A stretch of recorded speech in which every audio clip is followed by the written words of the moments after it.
Part 2. Under subsequent legislation. Quote, in subsequent years, other discriminatory laws were enacted. Quotas were enacted limiting the number of Jews admitted to high schools and universities to their percentage of the general population. This legislation was repeatedly revised. Stop. Please proceed. They're not saying that Israelis couldn't go to school with little white boys and little white girls like you coloureds. No. This says that a certain number in a ratio to their population could attend. Why? Because everyone else couldn't compete. Let's continue, please. Quote, in 1887, these administrative quotas were tightened down to 10% within the Pale, still double that of the Jewish population, which means the Jewish population is 5% outside the Pale, except Moscow and St. Petersburg, which were held at 3%. For many towns in the Pale with significant Jewish population, this resulted in half-empty schools and a number of potential students forbidden to enroll. Many students were unable to complete their education on the soil of their birth. Listen up, listen up. The proportion of Jewish doctors working in the army was not allowed to exceed 5%, while any Jewish lawyer who wished to become a barrister needed to express consent of the minister of justice. At the end of the reign, the right of Jews to sell alcohol was revoked. Stop. The Israelis have never been materially poor people. Unlike the people supposed to be spoken of in the blueprint of Revelations, I'm hearing some of you cats still believe in.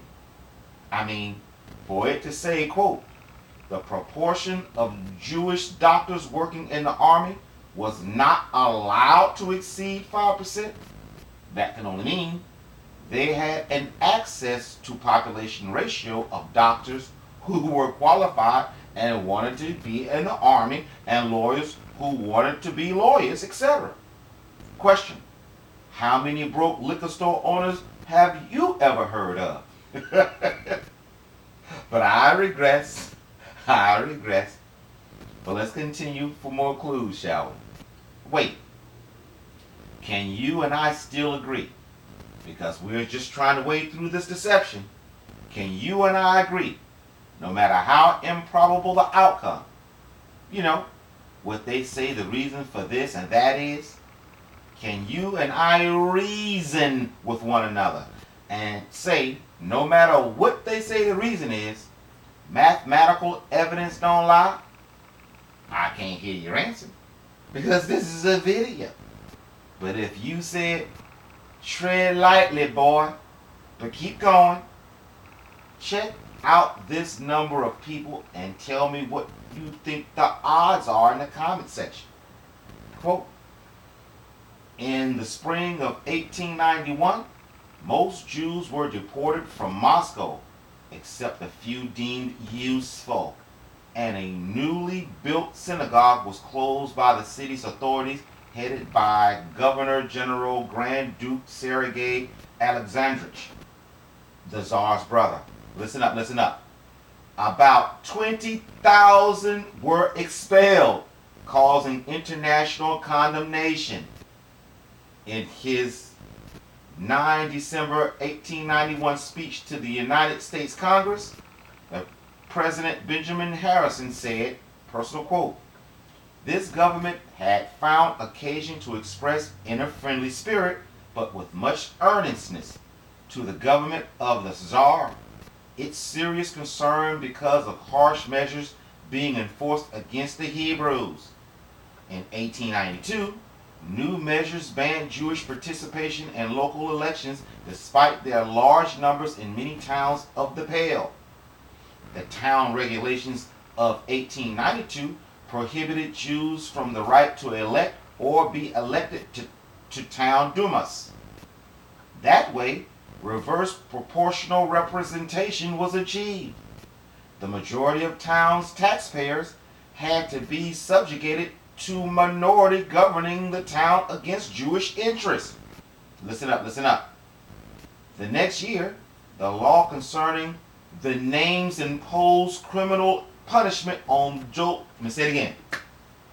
The next year, the law concerning the names, that's the name of the law concerning the names, imposed criminal punishment on those Jews who tried to, personal quote, adopt Christian names, and dictated that Jews must use their birth names in business, poor people not in business, writings, poor people don't write, advertisements, poor people don't have advertisements, and name tags, etc.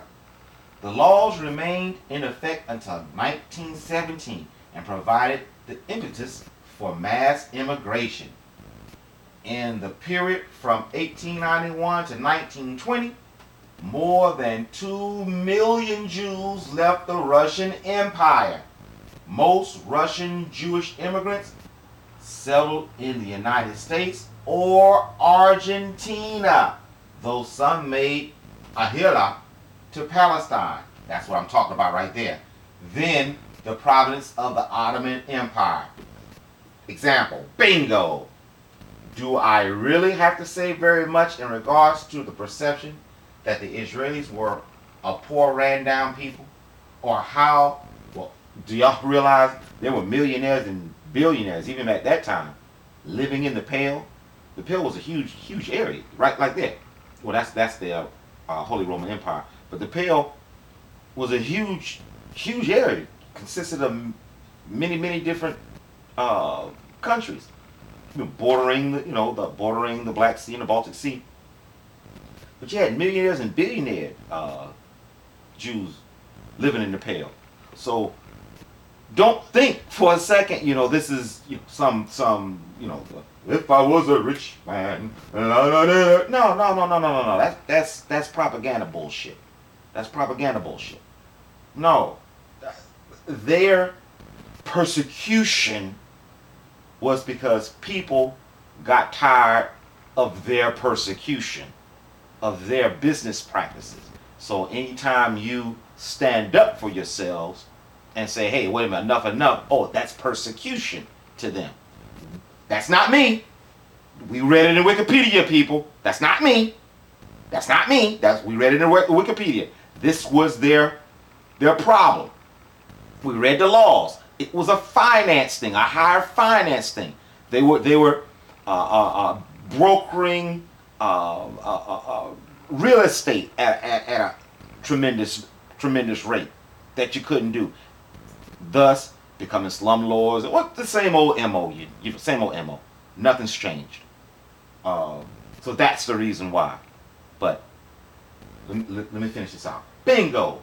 Do I really have to say very much in regards to the perception that the Israelis were a poor, ran down people, or how they changed their names to protect the guilty?